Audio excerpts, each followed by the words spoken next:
Cultural nationalism और constitutional nationalism दो भिन्न नहीं अपितु एक है। विराट सागर समाज अपना, हम सब इसके बिंदु है। हम भारत के नागरिक हैं और शरीर, मन, बुद्धि और आत्मा के साथ इस भारत के साथ जुड़े हुए हैं और इसी कारण हमारी संस्कृति भी भारत है, हमारी राजनीति भी भारत है और हमारा जीवन का लक्ष्य भी भारत को परम वैभव तक ले जाना है।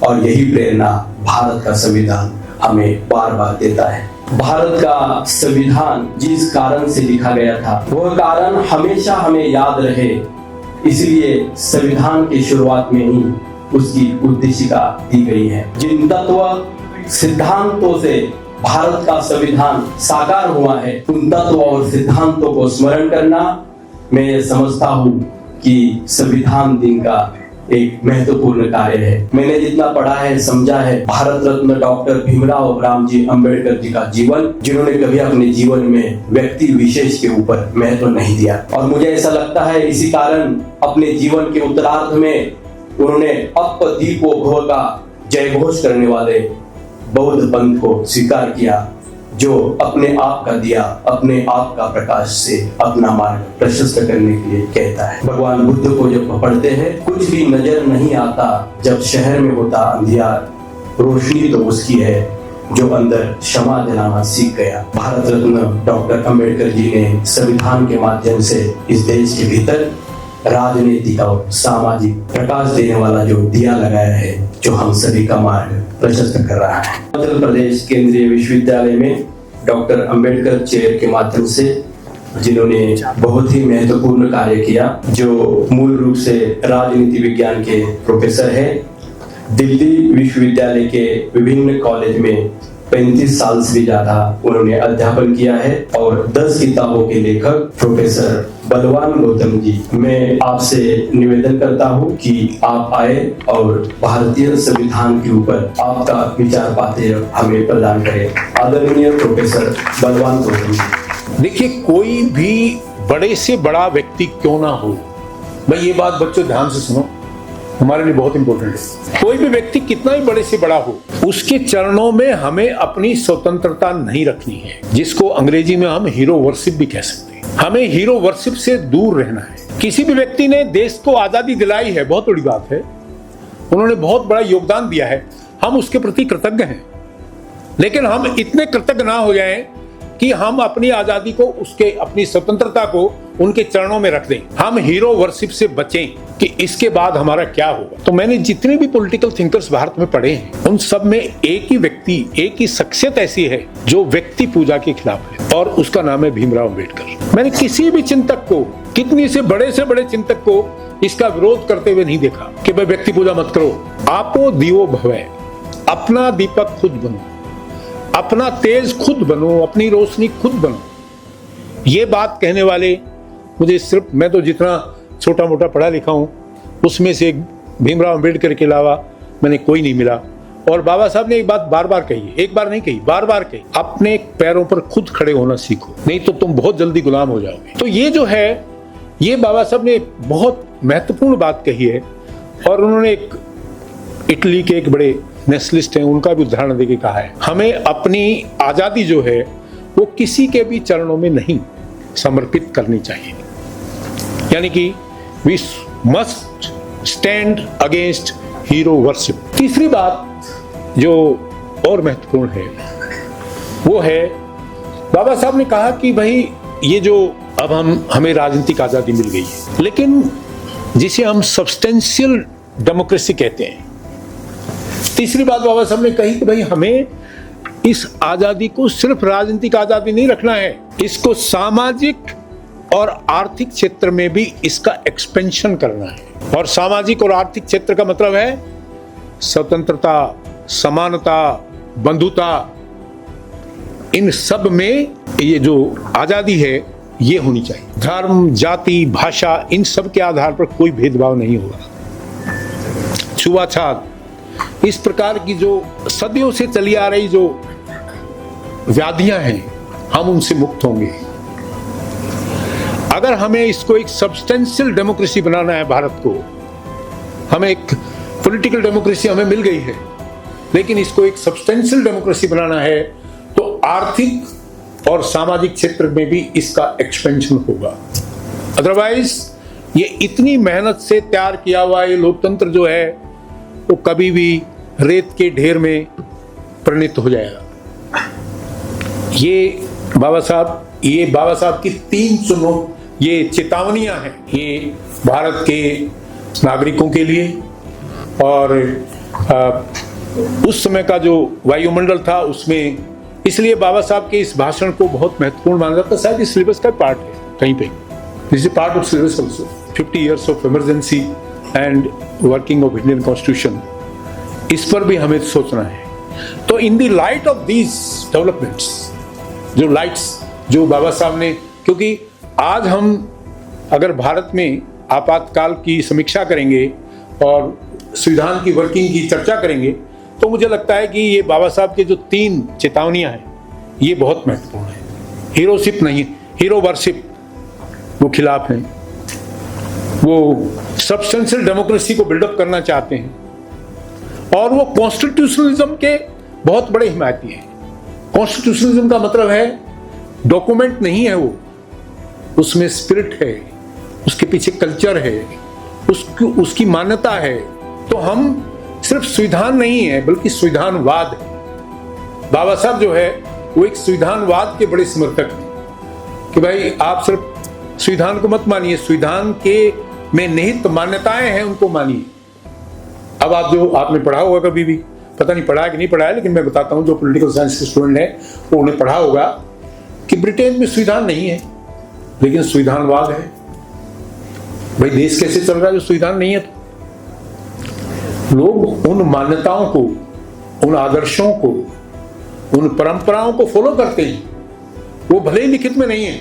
इसलिए ब्रिटेन में कहा जाता है कि लोग जो है वो, एक बड़ी सी कहावत है कि वो कानून का उल्लंघन कर देते हैं लेकिन परंपराओं का पालन करते। ये ब्रिटेन की बहुत ही प्रमुख कहावत है। तो मेरा कहने का मतलब यह है कि ये 3 चेतावनियां बाबा साहब हमें, उन्होंने प्रिकॉशंस हमें दिए हैं कि हम कॉन्स्टिट्यूशन को फॉलो करें, हीरो वर्शिप से दूर रहें और एक सब्सटेंशियल डेमोक्रेसी का निर्माण करें। आओ अब हम देखते हैं अपने 50-75 साल में हमने ये जो इन तीनों को हमने कितना फॉलो किया। जो आज हम 76वें साल में भारत प्रवेश कर रहा है, हमने इस लोकतंत्र में इस संविधान को हम अपनाते आए हैं, इसको फॉलो कर रहे हैं। अगर आपने पढ़ा हो, जिन मित्रों ने पढ़ा है, हु आफ्टर नेहरू, पंडित नेहरू भारत के प्रधानमंत्री थे, बहुत ही लोकप्रिय प्रधानमंत्री थे।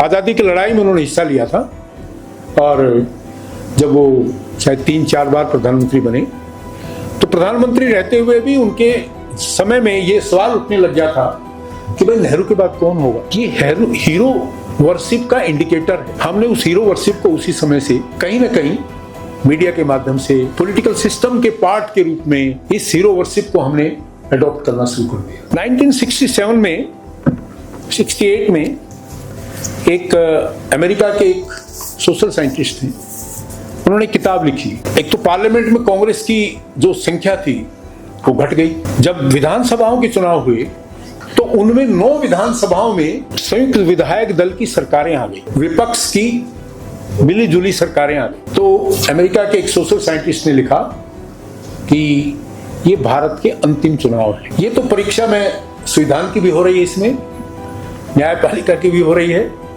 और बाबा साहब ने जो चेतावनी दी है उनके साथ भी में साथ साथ चल रही हैं।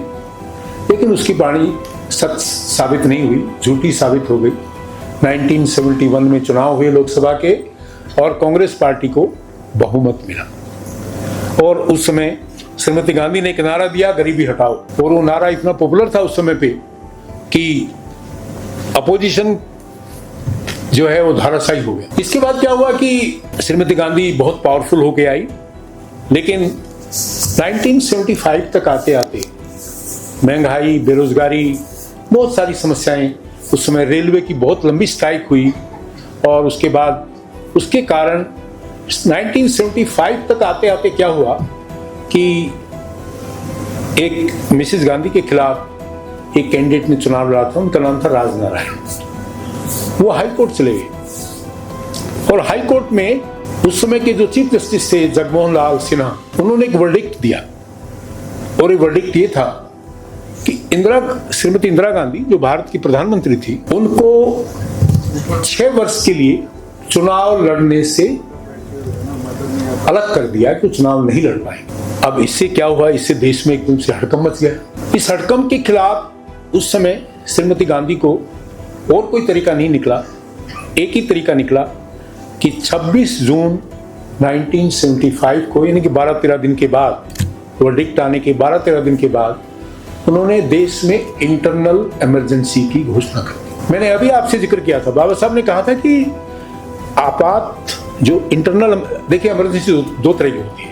एक एक्सटर्नल, जब देश पर कोई बाहरी ताकत आक्रमण कर दे तो भारत का राष्ट्रपति जो है वो एक्सटर्नल इमरजेंसी घोषित कर सकता है, और भारत में कई बार हुई है। जब चाइना का आक्रमण हुआ, पाकिस्तान का आक्रमण हुआ, तो हमने भारत के राष्ट्रपति ने एक्सटर्नल इमरजेंसी लगाई। लेकिन पहली बार भारत में आंतरिक आपातकाल की घोषणा की गई, और वो इसलिए, और उस आपातकाल की घोषणा के बाद क्या हुआ कि भारत के सभी विपक्षी दलों ने एक सुर से, क्योंकि उस समय लोकनायक जयप्रकाश नारायण जो थे वो विपक्ष का नेतृत्व कर रहे थे, तो उनके नेतृत्व में जो है एक देश भर में एक बड़ा आंदोलन चल रहा था। तो उस आंदोलन के बाद जो है सब राजनीतिक दलों ने इसका विरोध किया, तो उनके खिलाफ 2 कानून लेके आए गए। एक मिसा, maintenance of internal security act, and DIR, defence of India rules.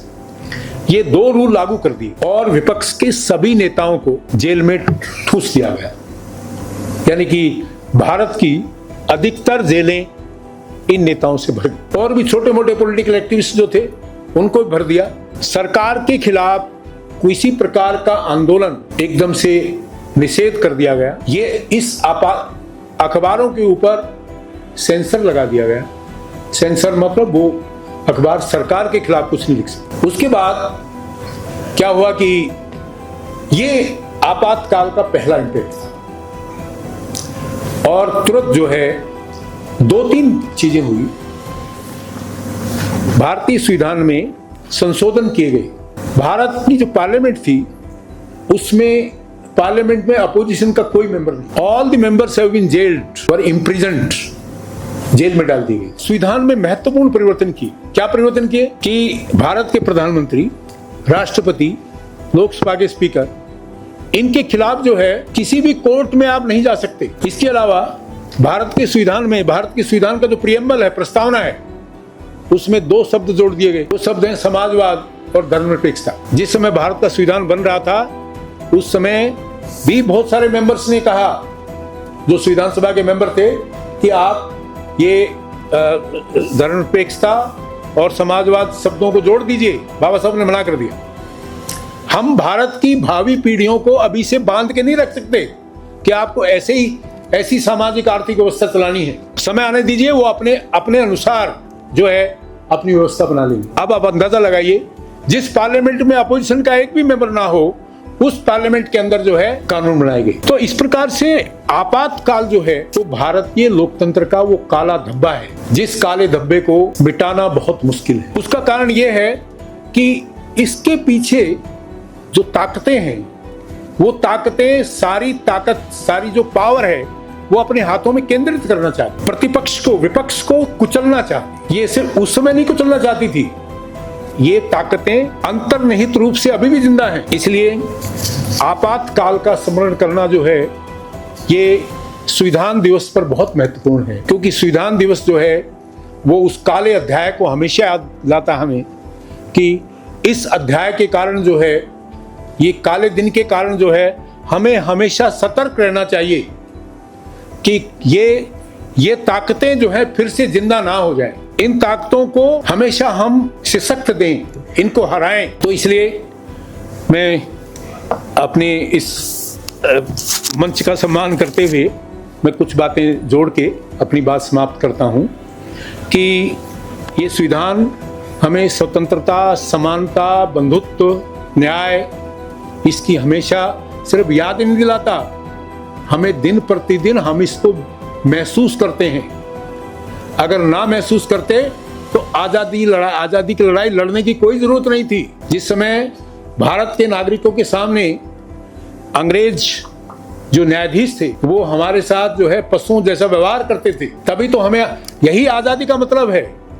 आजादी का मतलब यह है कि हम सब बराबर हैं। बाबा साहब ने कहा है कोई संविधान अच्छा बुरा नहीं होता, संविधान किन के हाथों में है ये बात महत्वपूर्ण है। बुरे से बुरा व्यक्ति जो है अच्छे से अच्छे संविधान को बर्बाद कर देगा कि व्यक्ति महत्वपूर्ण है।